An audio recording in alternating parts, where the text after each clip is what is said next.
अब हम आते हैं अपने प्रश्नोत्तरी पर। तो अनीता जी ने कई प्रश्न किए, उसमें एक-एक करके हम उन प्रश्नों का उत्तर देंगे। अभी अनीता जी को केवल एक विचार को अपने भीतर गहराई से अपने लेना है कि मनुष्य शरीर, कोई भी मनुष्य शरीर, कोई भी कीट पतंगे का शरीर, किसी भी पशु का शरीर, किसी भी पक्षी का शरीर, दो तत्वों से बना है। हर शरीर, हर हर व्यक्ति, हर पक्षी, शरीर नहीं, हर व्यक्ति, हर पक्षी, कोई भी हो, वो दो तत्वों से बना है। एक है चैतन्य तत्व, जिसे हम आत्मा कहते हैं, और एक है शरीर। तो शरीर और आत्मा, इन दोनों के जुड़ने से व्यक्ति बना है, इन दोनों के जुड़ने से पक्षी बना है, इन दोनों के जुड़ने से पशु बनता है, इन दोनों के जुड़ने से वनस्पति बनती है। तो हम केवल एक अपने आप को एक शरीर रूप में देख रहे हैं। अब इन दोनों को हम अलग-अलग कर लें। इन दोनों को अलग-अलग करके जो अगला स्टेप है विचार करने का, वो ये है कि शरीर आत्मा के बिना नहीं रह सकता, क्योंकि वो तो शव शव बन जाता है, नष्ट हो जाएगा। और आत्मा शरीर के बिना नहीं रह सकती। क्यों? क्योंकि जो आत्मा है, जो चैतन्य शक्ति है, वो शरीर के द्वारा ही अभिव्यक्त होती है। एक उदाहरण से समझें, जैसे बिजली है और एक बल्ब है हमारे कमरे में। तो जब हम जब हम स्विच ऑन करते हैं, तो बल्ब जल जाता है, कमरे में प्रकाश हो जाता है। तो बल्ब ये समझे कि कमरे को प्रकाशित मैं ही कर रहा हूं, तो क्या वो उसका ऐसा सोचना ठीक होगा? निश्चित रूप से हम कहेंगे कि बल्ब का यह सोचना कदापि ठीक नहीं है कि कमरे को वो प्रकाशित कर रहा है। यदि बिजली ना हो घर में, बिजली का कनेक्शन ना हो घर में, पर बल्ब बल्ब मेरे घर में लगा हो, तो क्या बल्ब प्रकाशित कर सकता है कमरे को? नहीं कर सकता। तो कमरे को में प्रकाश लाने के लिए बिजली का होना अनिवार्य है और बल्ब का होना अनिवार्य है। बिजली के विद्यमान रहते हुए ही बल्ब प्रकाशित करेगा कमरे को। यदि बिजली हो मेरे घर में, कनेक्शन तो हो, पर बल्ब मेरे घर में नहीं लगा हो, तो तब भी कमरा प्रकाशित नहीं हो सकता। तो बिजली आत्मा की तरह है और बल्ब शरीर की तरह है। इन दोनों के योग से ही कमरा प्रकाशमान होता है। इसी प्रकार से आत्मा है, जो प्रत्येक मनुष्य है, वो आत्मा और शरीर का एक जोड़ है, एक योग है। इन दोनों ही महत्वपूर्ण हैं। ये दोनों जब मिलते हैं, तब ही शरीर से हम काम करते हैं, चलते फिरते हैं, सब कुछ करते हैं, सारे कर्म करते हैं। यदि इसमें से किसी एक का अभाव हो जाए, यदि शरीर ना हो, तो भी काम नहीं हो सकता। यदि बिजली ना हो, आत्मा ना हो, तब भी काम नहीं हो सकता। तो हमें ये इस बात को बार-बार अपनी प्रैक्टिस में लाना है। उदाहरण बहुत हैं। एक मान लीजिए, आप संगीत के शौकीन हैं, आपके पास एक पियानो है या आपके पास एक हारमोनियम है। हारमोनियम एक यंत्र है, उस वो यंत्र अपने आप तो नहीं चलेगा, उस यंत्र को चलाने के लिए आपकी आवश्यकता है। तो एक है सब्जेक्ट, आप हो सब्जेक्ट, और जो आपका हारमोनियम है वो है ऑब्जेक्ट।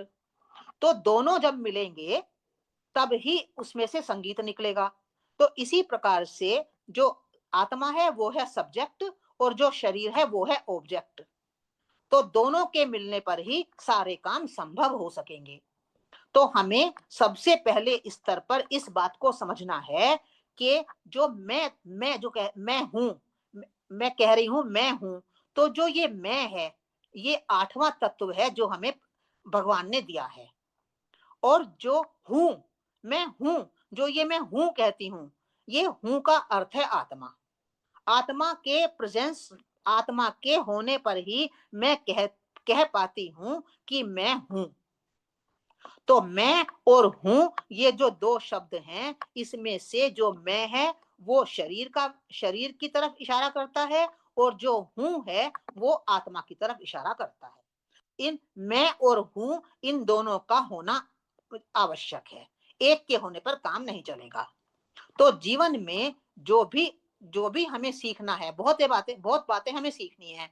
उन सारी बातों का जो मूल आधार है वो है अपने अपने आप को ध्यान पूर्वक देखना कि मैं आत्मा और शरीर का एक जोड़ हूं।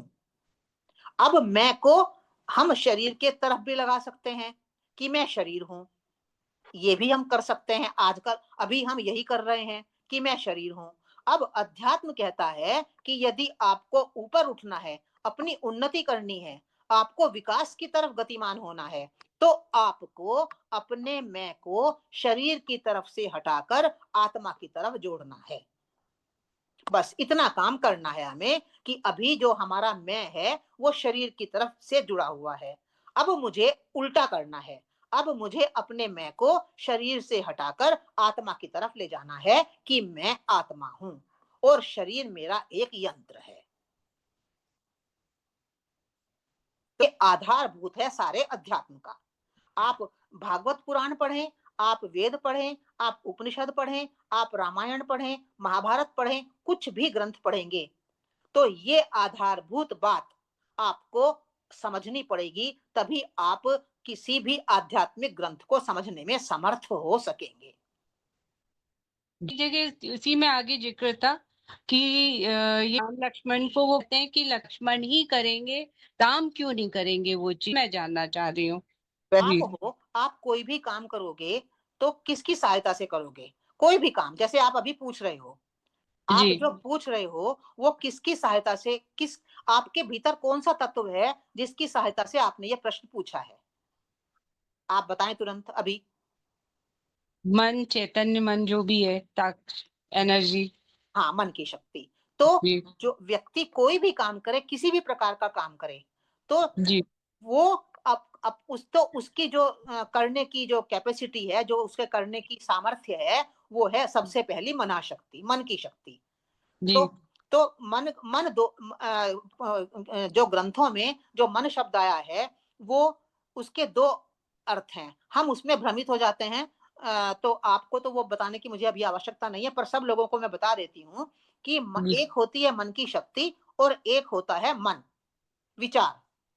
तो जो विचार हैं वो भी, उसको भी हम मन कहते हैं। तो विचार आते हैं शरीर के अंतर्गत और जो मन की शक्ति है वो आती है आत्मा के अंतर्गत। यानी कि आत्मा अपनी मनः शक्ति के द्वारा ही सब काम करती है। आप आत्मा हो, आप आत्मा हो, आपने अपनी मनः शक्ति की सहायता से ही यहाँ पर प्रश्न किया है। तो मनः शक्ति लक्ष्मण है। तो उस मना शक्ति को इन्होंने नाम दिया है लक्ष्मण। तो जो आपका प्रश्न है कि लक्ष्मण क्यों कर रहे हैं सारा काम, राम क्यों नहीं कर रहे हैं, तो उसका उत्तर ये है कि राम तो आप आत्मा हो, बस इतनी बात है कि मैं आत्मा हूं, मैं चैतन्य शक्ति हूं, पर आप जो भी काम करेंगे वो लक्ष्मण के द्वारा ही करेंगे। कर्म शक्ति मतलब लक्ष्मण कर्म शक्ति यहाँ पे हुए। आपकी आपकी मना शक्ति, कर्म शक्ति नहीं, आपकी मन आपकी आपकी विचार शक्ति, जी आपकी जो पावर है, जो किसी को सोचती है, तो वो जो मना शक्ति है, मन सोचने का काम करता है। तो सोचने वाली जो शक्ति है, विचार करने वाली जो शक्ति है, उसको यहाँ पर लक्ष्मण कहा गया है।